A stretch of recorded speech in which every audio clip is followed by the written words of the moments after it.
Hi and welcome to this space. My name is Nam and I guess you're here because you're looking at other people maybe at the gym or at a yoga studio or online, and you're going, how are they doing that? How are they able to get that press? That nice clean press where they kind of do like what looks like a press up, and maybe you're kind of questioning like, how do you do that? My arms aren't strong enough, my wrists are really weak, etc. So in this little video, I'm hoping we can get you to a point where you just feel a lot more comfortable, a lot more stronger and a lot more confident doing a nice little press. And you never know, it might lead on to other things as well. So you might find that all of a sudden, because you're able to do these, you're able to hold your plank for a lot longer, you're able to do other postures like crow pose, or maybe your downward facing dog starts to feel a little bit more just normal or comfortable, etc. So whenever you're ready, all you need is a yoga mat, but you can do this on carpet if you want to, or maybe your wooden floor, whatever you've got going on, and you just need some water and a bit of space and a bit of time. So let's get started. The first thing that we want to do is warm up the wrists. So we're going to take the hands in front of us with the palms of the hands nice and open, and just make sure you take a few nice circles. Don't forget to go both ways, of course, with both hands. You can also take the method of where you clench the hands into fists and then you wind around as well. So I don't really have a preference. I tend to do both. Make sure you're breathing the whole time. And once you link your breath to your body, you'll have this nice awareness of what you're doing. So what you don't want to do is hold your breath and kind of do this in a place of anxiousness or frustration. You definitely want to make sure you're nice and relaxed. Another thing that I like to do is make sure that I roll around the shoulders, because when you do this type of work with pressing, you can find that you get a little bit sort of hunched in the shoulders because of the strength that you're trying to harness with the upper body. So we want to make sure that's where our yoga can come into it, things like crescent lunges, don't forget to circle the other way. And any postures where you're nice and open in the chest and in the shoulders. So like I said, crescent pose, cobra, upward facing dog are really good ones to do as well. Another one we're going to do is, again, nice and simple, just circling the arms around. Taking in nice deep breaths whilst you do these, a bit like backstroke. Good. Okay, so whenever you're ready, we're going to come onto all fours. So we've got shoulders above the wrists and hips stacked above the knees. Spread the palms of the hands out nice and wide, and that's where wrist issues can come into play, is when you notice people are clawing the yoga mat in a really funny way. So we want to make sure that we're spreading the palms of the hands out, press through the juicy part of the thumb, that kind of chicken wing thing there, chicken drumstick I should say, and make sure that you feel like you're getting a really good grip of the floor that you're working on. Another thing to note is to hug the ribs in, navel to spine, so that way you're not just kind of dumping and arching the back. We want to make sure that we use our whole body for our presses, not just our arms, okay? And make sure that you've got your hips just above your knees. Okay, so the first thing that we do is we rock backwards and forwards.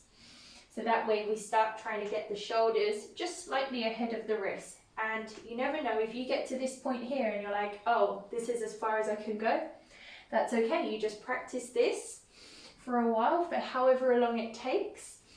So that way your body adapts. So again, like what I said, what you're trying to do is just get the shoulders above the wrists. And you're going to be using this backwards and forwards motion for what's to come next. Now what I want you to do is return onto all fours and slowly move forwards now. So you definitely get the shoulders above the wrists.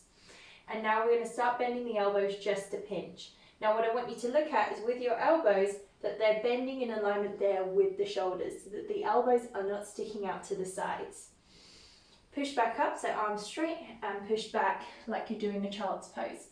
So then again, all fours, forwards just a bit, keep the arms straight at this point. Then bend the elbows just a pinch and make sure your elbows are in alignment with the shoulders. Push up, push back, okay? Again, it's another one to practice if you're not used to it, is bending the elbows in alignment with the shoulders. So now you can rock backwards and forwards doing these little presses. Back into child's pose, forwards onto all fours, add your little press and push back. So it's only going to work if you get your shoulders ahead of your wrists. Okay? Again, nice deep breaths. All right. Now, the next one after that is pressing down just a little bit more. So trying to get halfway down, I'd say roughly. So if you wanted to start from all fours, get your shoulders ahead of your wrists, press down a bit further, push up and push back. This back point here is your recovery and you need it. So come forwards, ahead of the wrists, press down about halfway, lift up, push back. So it just means that you're taking your pit stop and you're doing recovery time whilst you're doing activity time, which is training and practicing smart rather than just going really hard and injuring yourself. You don't want to do that, okay? So whenever you're ready, we're going to do a few of these. We'll come forwards, down halfway. Notice my hips aren't touching the floor.